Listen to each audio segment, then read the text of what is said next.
So what, in your estimation, is the biggest question going into the scouting combine, do you think? I mean, Albert? you're talking about like NFL in general or just the college? You name it. Kids? You name it. What is? I think the quarterback carousel is really what it is. And, I think the part of this is driven by the fact that there are a lot of teams that don't view there being many answers in this year's draft class at the position. And so, if you're not wild about Cam Ward and Shedeur Sanders, and just about every team I've talked to has said the first three guys last year, Caleb Williams, Jaden Daniels, and Drake May, would be the #1 overall pick this year. So if you're not wild about the idea of Cam Ward or Shedeur Sanders or Jackson Dart, then you're looking at the veteran market. And I think as unsettled as Matthew Stafford's situation is, that's something that I think, comes to a critical point this week with everybody in one place.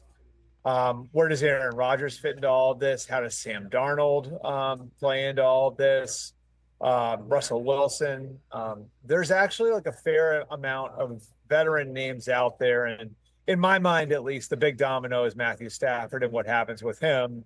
And once that's settled, I think then we see some other pieces maybe start to come into place. So then let's hit it, because I just finished up the first hour of the show saying that every now and then there's just an NFL story where I don't get it.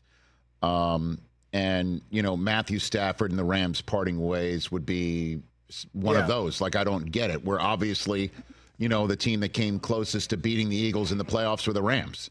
And Stafford doesn't appear to be slowing down. He appears to be even getting better with age. And why would he want to leave the Rams too? So what is this?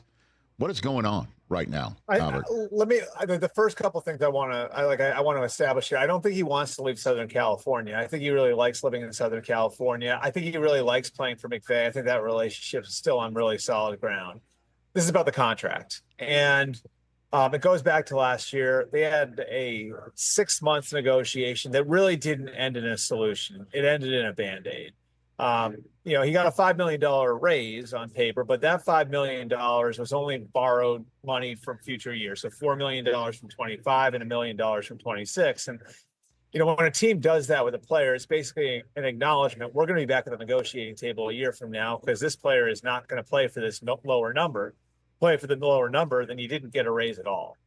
So, there was that acknowledgement that they would revisit things when they removed the guaranteed money from 25 last summer. And, I think the complications that existed last year still exist. I think the biggest thing you want to look at here, Rich, is timelines and where the teams are and where the sides are. And Matthew Stafford's 37 years old and everything's about right now for Matthew Stafford. He's been through a lot physically.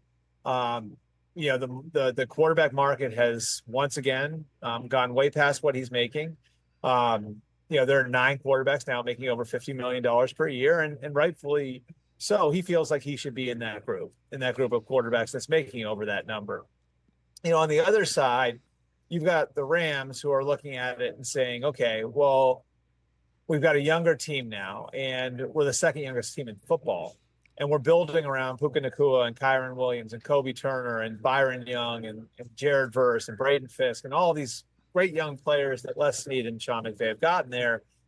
And do we go all in at $50 million with a guy when we may not be sure he's going to play a second year, a third year on whatever the new contract is? And that's what causes you to look around a little bit. And if another team is willing to swoop in and give you a first-round pick, now maybe you look at it and you say, is Aaron Rodgers willing to come to Los Angeles on a discounted rate? And then he's our one-year answer. Instead of Stafford being our one-year answer, we save all this money. And, oh, by the way, we get all of these picks as part of the exchange. It's, I think, another example of the Rams looking at things a little bit differently than other teams do. I think it's a result of Matthew Stafford looking at it and saying, I've only got so many more years to earn left, and I should be making what I'm worth. And, again, I think just the timelines of the two sides are in different places. The Rams forever were this win now machine, like we'll do whatever it takes. We'll move any assets around to win right now. That's what Matthew Stafford came into in 2021. It's an organization in a different spot right now. So what's the timeline to get something decided, right? Is it the new league year, Albert? Yeah. It is. Yeah. Well, there's I believe a roster bonus. I don't have it in front of me, but I believe it's a roster bonus that that I think is due in the middle of March. That is sort of the and I think I don't think it's even like that costly. I think it might be $5 million. But it's something like if you're the Rams, you don't want to pay out, whatever that roster bonus is. You don't want to pay that out if he's not going to be on your team this year. So, I mean, for that reason, that's sort of a deadline that sits in there. And you also, if you're the Rams, like, hey, like if you're not going to be our quarterback this year, well, we want to be in on Aaron Rodgers, on Sam Darnold. We need to figure out what we're going to do with Jimmy Garoppolo, who Sean McVay really likes, by the way.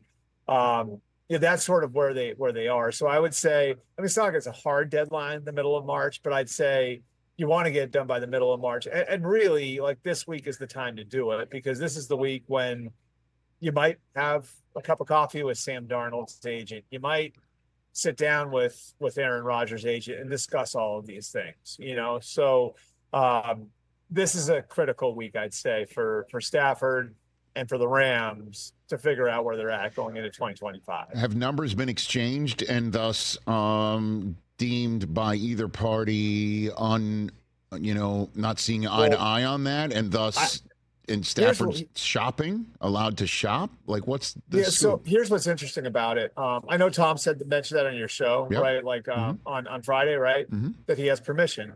He's had permission for 2.5 weeks now. He got permission from the Rams to go talk to other teams during Super Bowl week.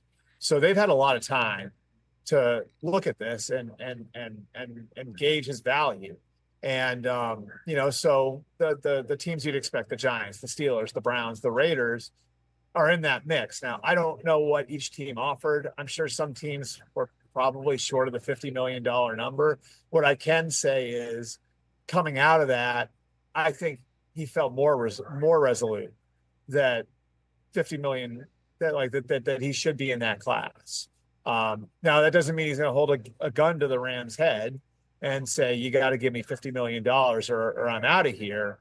But $27 million, which is where he's at in cash for 2025, is not close to 50, So the Rams have to get a hell of a lot closer, at least, I think, to work this out. And, again, like, that's sort of the risk in letting him go out and take a look, is you let him go take a look, like, he might get an answer that you don't like. And, like, my understanding, again, is that he came out of this with more resolve that his worth is in that range where the top 9 quarterbacks are for 2025. Catch the Rich Eisen Show every single day on the Roku channel, 12 to 3 Eastern, for free.